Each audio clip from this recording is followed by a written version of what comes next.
I'm Rachel Carter. I'm 32, the youngest daughter they never introduced. I brought a handwritten card and a small gift, hoping maybe this time. But no one called my name, not once. They asked me to help serve drinks while they toasted Amanda. I stayed quiet until someone else finally broke the silence. They were already laughing when I walked in. The birthday banner hung slightly crooked above the fireplace. Happy 60th, Amanda spelled out in gold cursive letters that shimmered with effort.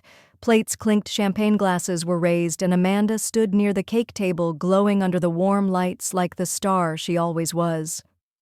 No one noticed me at first. I stood at the entryway for a full 5 seconds before my mother finally turned her head. "Oh, Rachel, you made it," she said flatly, as if I were an afterthought. No hug, no smile, just a glance before she returned to adjusting the ribbon on Amanda's massive gift table. I held the small box in both hands, a carefully wrapped gift I'd picked out weeks ago. Not expensive, but personal, something Amanda once said she loved in passing. I'd remembered, but now it felt like a joke in my fingers. Amanda didn't even turn.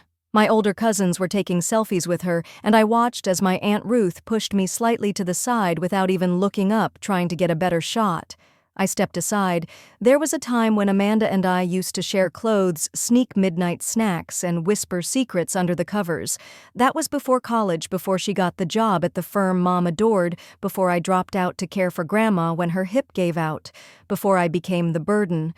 I didn't know I was clenching my jaw until Grandma's hand touched my elbow. She'd come in quietly behind me, unnoticed like me. Her smile was soft, and for a moment, I felt seen. "You came," she whispered. I wasn't sure I should.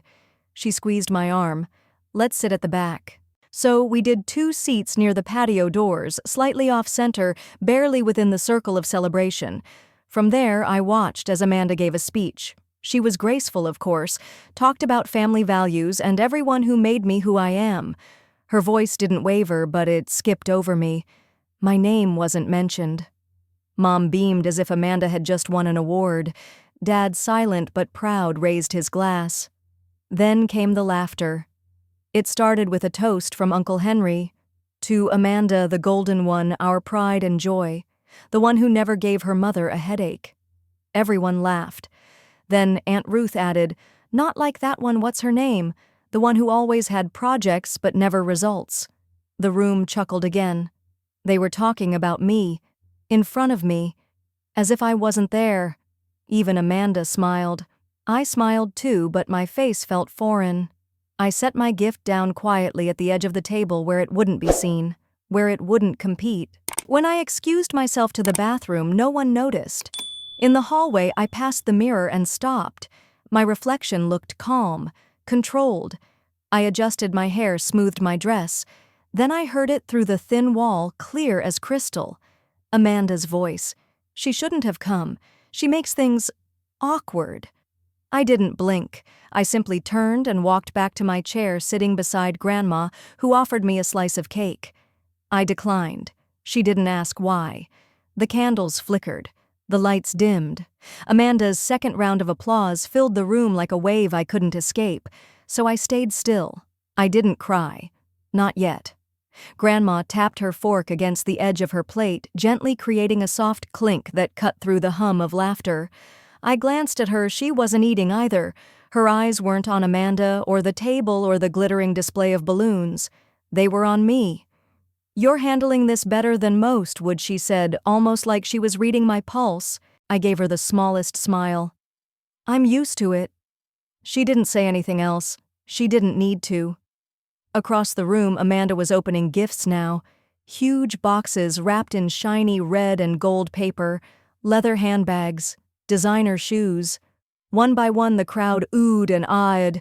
Mom stood behind Amanda like a manager hyping up a client, saying things like, "Oh, she deserves this, and Amanda's always been so thoughtful to everyone." Then came the pause. Amanda held up a small box, mine. She didn't recognize it. She turned it in her hand like she was expecting it to rattle. Mom leaned over and whispered too loudly, "That one, just set it aside. Probably from Rachel. You can open it later." A few people laughed. Amanda shrugged and put it down unopened. Just like that.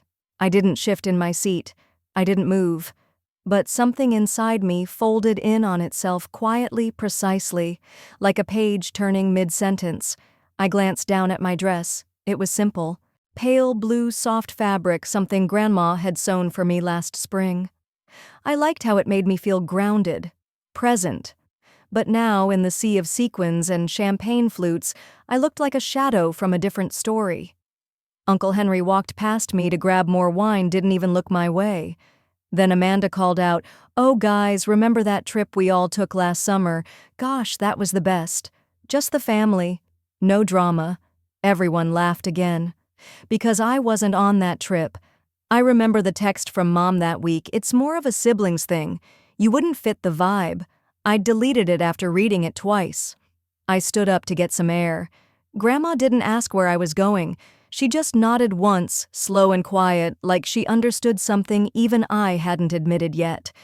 The backyard was quiet. String lights were draped from tree to tree, swaying gently in the evening breeze. I walked toward the farthest edge near the fence, where the lights didn't quite reach. My breath felt colder there. I checked my phone, one message, a notification from my calendar reminding me of a work deadline. Nothing from Amanda, nothing from Mom, but a new voicemail from my dad. I listened. "Hey Rach, just checking if you made it there okay. I know. These things are hard sometimes. Just keep your head up." It was more than I expected, but not enough to change anything. As I turned to go back inside, the sliding glass door opened, and there was Mom. She looked surprised to see me out here alone. "Oh, there you are," she said. "I was wondering if you'd left." I almost smiled. "Not yet." She didn't apologize, just added, "Well, don't stay out too long. Amanda's about to cut the cake. She asked for family photos afterwards, so maybe just hang back, all right, hang back." I nodded, "Sure." And she walked off. No hug, no eye contact. I stood under the dark tree branches another minute longer, staring at the house. It looked so warm from the outside. So full. So not mine. When I came back in, the group had gathered around Amanda again. Phones out. Dad stood beside her. Mom adjusted her necklace. Someone was shouting for the photographer to take the family shot. I moved toward the edge near the punch table. No one called me in. Grandma saw. She saw the exact second I hesitated whether to step in or stay out. And she took her seat. Alone. I stayed near the drinks table, watching the flicker of candles on Amanda's birthday cake light up her face. Everyone clapped. Someone started singing "Happy Birthday" off-key but loud. I didn't join in. My gift sat untouched on a side table tucked behind the floral centerpiece, like it had somehow embarrassed the room just by existing. A few guests glanced at it, then looked away as if its presence created an awkward question no one wanted to answer. Rachel, Aunt Lydia, said as she walked past me, balancing a plate of cake, "Why don't you take a group picture? That way you're part of it, even if you're not, in it." She didn't mean it to hurt. That was the thing no one ever meant to hurt. They just did. Grandma caught my eye from across the room. She gave the faintest shake of her head. I nodded once more to myself, then to her. That was when I made the decision. I walked slowly over to the gift table. No one noticed. Amanda was too busy blowing kisses for the camera, holding her slice of cake like a prop. I reached for my box, turned it gently in my hands, and placed it right in front where it couldn't be missed. Then I stepped back. I didn't say goodbye. I didn't ask for a photo. I didn't wait for anyone to remember I was still there. I just walked to the front door. Quiet heels on hardwood. At the coat rack, I pulled on my cardigan, the one with the small tear in the sleeve that I never bothered fixing. It felt like armor now, soft, worn, familiar. As I opened the door, a gust of cool air swept in. It smelled faintly of jasmine and barbecue smoke. Behind me, someone called out faintly, "Wait, was that Rachel?" But the door clicked softly shut. Outside, the night wrapped around me like an old friend. I didn't cry. I didn't text anyone. I just walked down the porch steps and onto the sidewalk. No rush, just one foot in front of the other. I didn't look back at the house. I knew what was happening inside, the same thing that always did. Laughter, glasses clinking, Amanda at the center, me forgotten before the cake was even finished. But something was different this time. This time I wasn't shrinking. This time I had left my gift right in the spotlight. It would be opened eventually. And when it was, they'd see the handwritten note inside. No sarcasm, no passive aggression, just 7 words written in quiet ink: I wish you more than they gave me. Let them interpret it however they wanted. I walked 3 blocks before my phone buzzed. It was a message from Grandma. Just 3 words. I saw everything. I stopped walking for a second, let the words settle. Then I kept going. Somewhere behind me the party kept going too, but I wasn't part of it anymore. And I didn't need to be.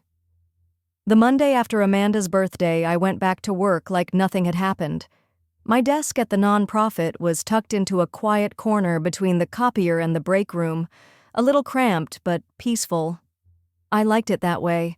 I could hear the hum of the printer, smell the burnt coffee no one ever threw out, and disappear into spreadsheets that made sense even when life didn't. Around lunch, I got a text from my mother. No greeting, no context, just, "You could have at least said goodbye." I stared at it for a long time. Not because I didn't know how to respond, but because I knew whatever I wrote wouldn't matter. She wasn't looking for a conversation, she just wanted the last word. So I left her on read. That week, things began to shift quietly, subtly. Amanda posted a dozen photos from her party on Instagram. I was in none of them. Even in the wide shots, it looked like I'd never been there. But in one image, just one, you could see the edge of my gift box on the table, half-cropped, barely noticeable. But I saw it. I always saw the things others didn't. A few coworkers who followed Amanda made small comments during lunch. "Your sister really knows how to throw a party," one said. "That cake looked insane." I smiled politely, nodding. No one asked if I was there, and I didn't offer it. By Friday, I found myself replaying the night more often, the way Amanda had brushed past me, the way Mom had laughed too loudly at a joke I wasn't part of, the way Aunt Lydia had said at least take the picture like I was a piece of furniture someone forgot to move. It wasn't rage I felt. It was sediment, layers of small moments that had never been addressed. They didn't erupt, they settled, and every time I remembered, one another layer formed beneath it. That weekend, I visited Grandma. She lived alone in the house she and Grandpa had bought 40 years ago. The garden was overgrown, but the porch was always swept clean. She liked things neat, even when they were crumbling.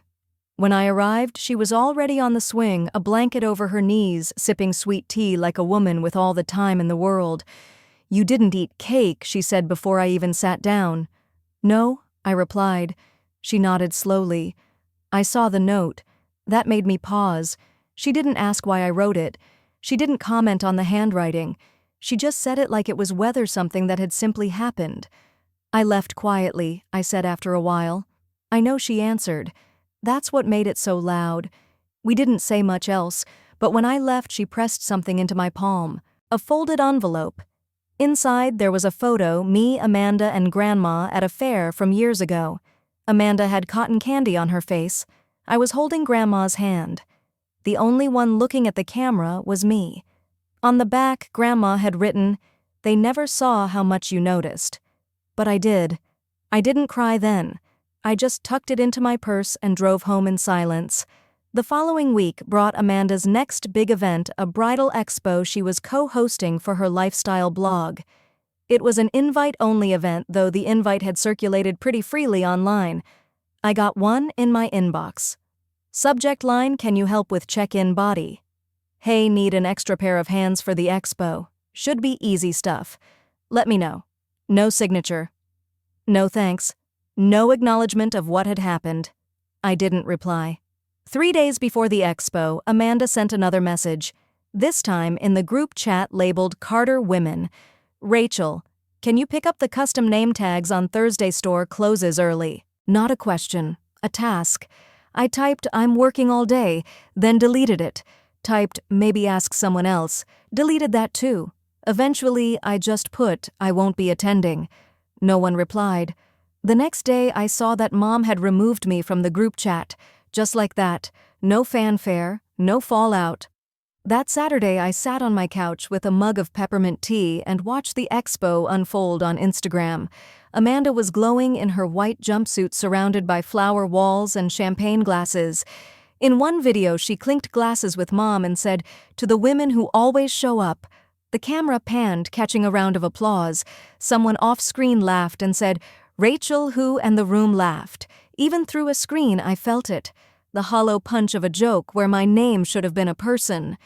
I muted the video, set my phone down. This time I did cry, quietly. Not because they forgot me, but because I had spent so many years hoping they wouldn't. I reached for my purse and pulled out Grandma's photo again. This time, I noticed something else. Amanda's hand wasn't holding anyone's. Mine was the only one in Grandma's palm. And for the first time in a long while, that felt like enough. The week after the expo, I returned to a kind of normal, except now I knew better than to call it that. My world had narrowed, not from sadness, but from clarity.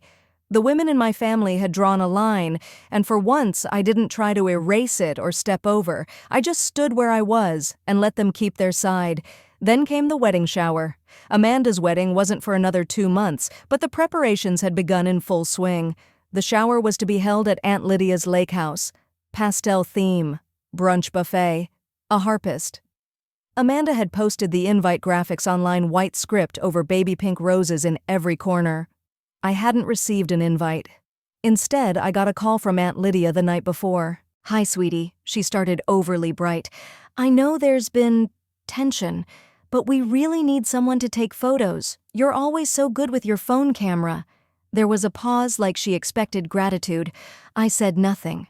She rushed on.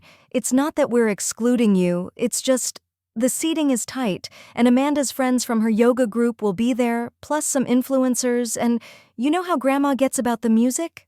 "I'm not coming," I said quietly. Aunt Lydia's voice faltered. "Oh, well, that's your choice, of course." I hung up before she could finish. That night I didn't sleep much. I walked the apartment in circles, pausing now and then to water a plant, adjust, a frame fold, a blanket that didn't need folding. My space was quiet. It had always been. But that night it echoed with memories I hadn't asked for. The first time I'd ever been called a burden wasn't at Amanda's birthday. It was years ago in a hotel lobby in Santa Barbara during a family vacation. I was 14. I'd forgotten my jacket upstairs. Amanda sighed dramatically. She always forgets something.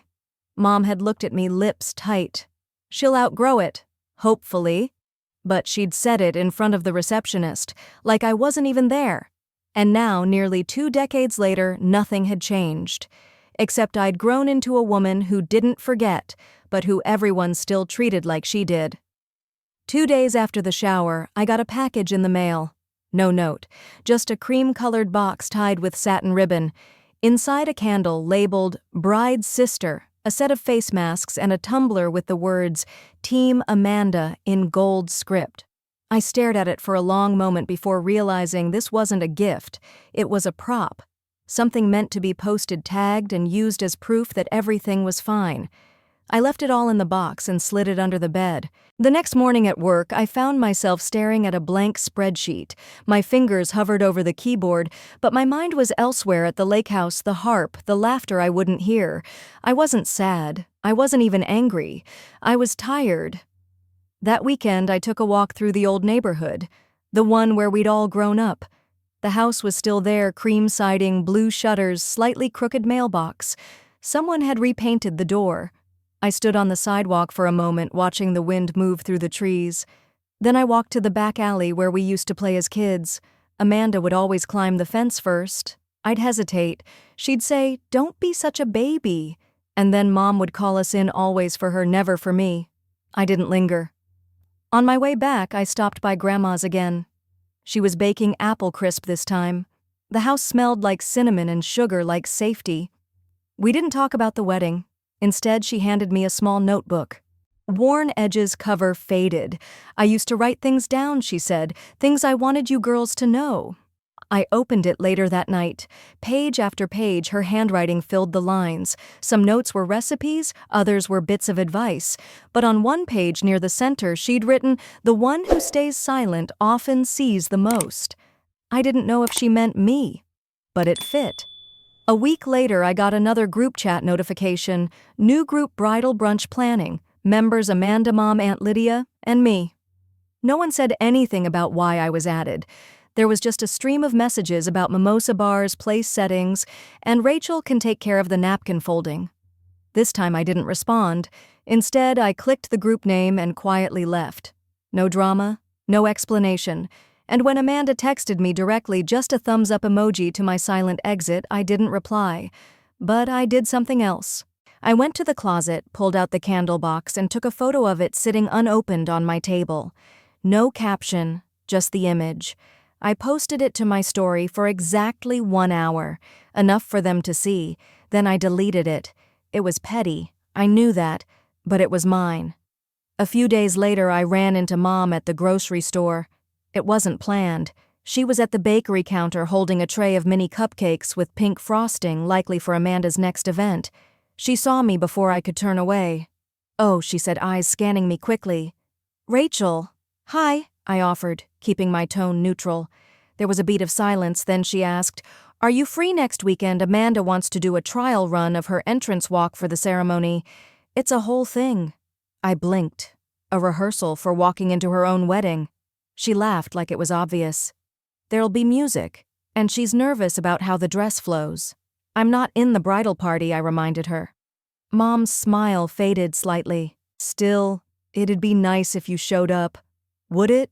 I just nodded, then reached past her for a bag of sugar. Our hands brushed and hers recoiled like she'd touched something cold. She didn't say goodbye when I walked away. That night I wrote a note. Nothing dramatic. Just a line or two about needing space. I folded it and placed it inside the candle box, then taped it shut. The next morning, I mailed it back to Amanda. I didn't want anything from them, and I didn't want to be where I wasn't seen, but even so, the ache stayed. Not loud, not sharp, just present, like background noise I'd grown used to. On Sunday, I dropped by Grandma's again. She was sitting on the porch this time, hands wrapped around a chipped mug. "You okay, darlin'?" she asked, eyes scanning my face. "I'm tired," I said honestly.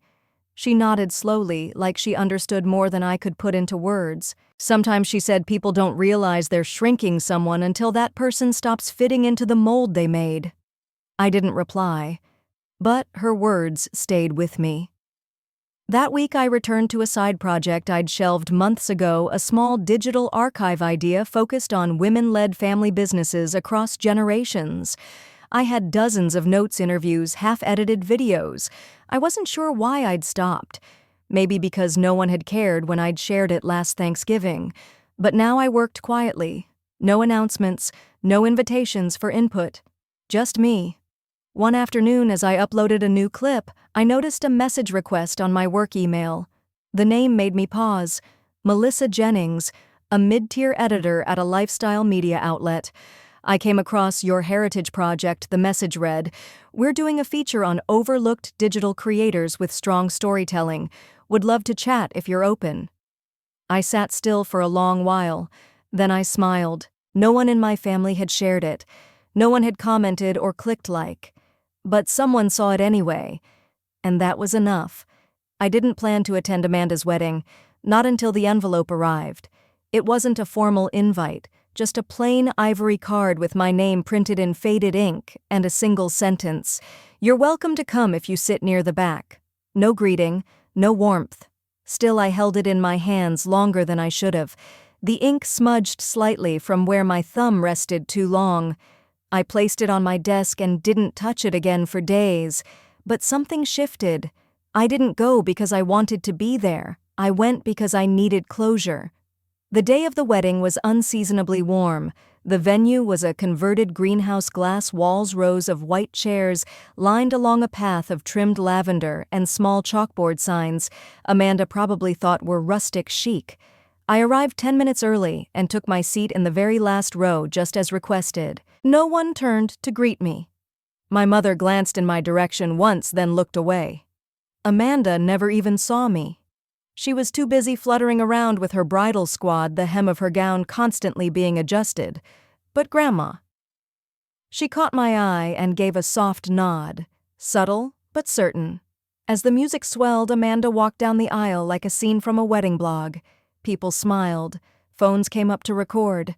I stayed seated. No applause from me, just quiet watching. The ceremony was long vows written by Amanda herself, of course, flowery and self-congratulatory. Her groom looked dazed, mouthing along as if he'd been coached. When the officiant finally said, "You may kiss the bride," the crowd erupted. I stood, gently lifted the small wrapped box from beneath my seat and began walking toward the exit.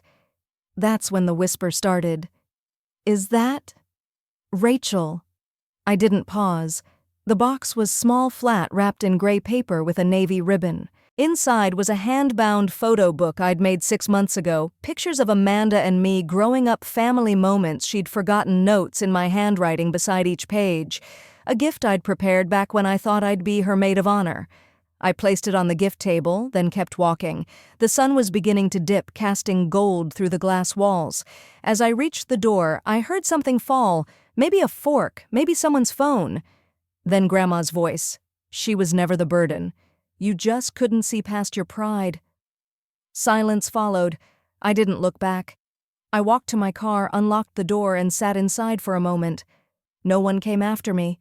No one needed to. I thought that was the end of it. But the silence that followed wasn't just in the room, it carried through the following days like a fog that no one quite knew how to clear. 2 days later, Amanda posted her wedding album on social media. Dozens of pictures, smiles, hashtags. She looked radiant, of course, but I wasn't in a single frame. Not even the wide shots. I scrolled anyway, pausing on one blurry image where you could just barely see the corner of the gray box I'd left. No mention of it in the caption. But something strange happened that evening. Grandma called. She never calls. "Rachel," she said, her voice steady but low. I read the book. For a moment I didn't understand. Then I realized she must have taken it. Maybe after the ceremony, maybe after everyone else left the reception. That photo book I made, meant for Amanda, now rested with Grandma. It reminded me, she said, of how much you held this family together when no one noticed. I couldn't speak. "Do you want to come over for lunch tomorrow?" she added softly. "Just you and me." I agreed. When I arrived, her table was already set, just 2 plates, a bowl of chicken salad, slices of bread, arranged neatly like always. She didn't say much, but as we ate, she reached beneath the table and placed the book on my lap. "You gave her a gift she couldn't accept," Grandma said, "but I could." I opened the cover and stared at the first photo, Amanda with cake all over her face, me in the background grinning, holding the camera. I had been the one to make the memories, preserve them. "You've been carrying everyone's weight," she said. "That's why they called you a burden. Not because you are one, but because you reminded them of everything they refused to carry themselves." It hit deeper than I expected. She poured us tea and spoke of small things after that, her garden, the weather, how she'd misplaced her reading glasses again. But as I helped her clear the plates, she touched my wrist lightly. "Don't disappear, Rachel," she whispered. "The family needs your presence more than your absence." It wasn't a dramatic moment. It didn't need to be. I drove home without turning on the radio. I didn't feel triumphant. I didn't feel broken either, just still. And sometimes stillness is its own kind of power. That night, I received a text from Amanda. Just one line. Grandma said I should have read it. No apology, no explanation. I didn't reply. Instead, I placed the book on my shelf right between my old journals and a box of birthday cards I hadn't opened in years. Some bridges don't need burning. Some just don't need crossing again. A few weeks passed and life resumed its quiet rhythm. I went back to work, kept to myself, answered texts only when they truly needed answering. My world shrank, but in a way that felt intentional. Then came the message from my cousin Lauren. She was hosting Thanksgiving this year, first time ever, and wanted me to know, "You're invited, not out of obligation, out of respect." I stared at the screen for a long time. Thanksgiving had always been Amanda's event. Her curated centerpieces, her choreographed seating plans, the way she made it all look effortless, while ensuring I always ended up near the kitchen. But this year Lauren was taking it on, and she was making space for me. I didn't reply right away. I let it sit. The night before Thanksgiving, I finally responded with a simple, "Thank you. I'll be there." I brought a homemade pumpkin pie grandma's recipe. The moment I stepped inside Lauren's house, I could feel the difference. No tight smiles, no darting eyes, just warmth. Real warmth. Amanda wasn't there. Neither were our parents. Lauren pulled me aside after dinner. "They knew you were coming," she said. "They decided not to." I nodded, not because I was surprised, but because I understood. Some people fear quiet truths more than loud arguments. As we sat on the couch sipping cider, Lauren asked, "Do you regret walking out that night?" I looked around the room. At her husband laughing with the kids, at Grandma dozing off with a blanket on her knees, at the place card with my name, Rachel, in looping gold ink. "No," I said, smiling gently. "I think it's the first time I walked toward myself. It wasn't the kind of revenge people write songs about. No explosive confrontations, no social media reveals. Just choices. Small, steady choices to stop apologizing for simply being." The following weekend, I received a package. No sender's name. Inside, the birthday gift I had left at Amanda's party, unopened but returned, and taped to it a torn piece of paper in Amanda's handwriting. I wasn't ready to see it then, but I see now. I closed the box and placed it unopened into my closet. Some gifts don't need to be unwrapped. They just need to be remembered. And as I stood there in the quiet of my own home, I felt it not vindication, but clarity. I had been called a burden, but I was the only one who ever carried things that mattered. And now finally I had put them down. Some exits don't need slamming doors. Some victories don't need applause. Sometimes all it takes is walking away quietly without a word while the room still thinks it's won. And in that silence, something shifts. Not around you, but within you. That's where the real reckoning begins.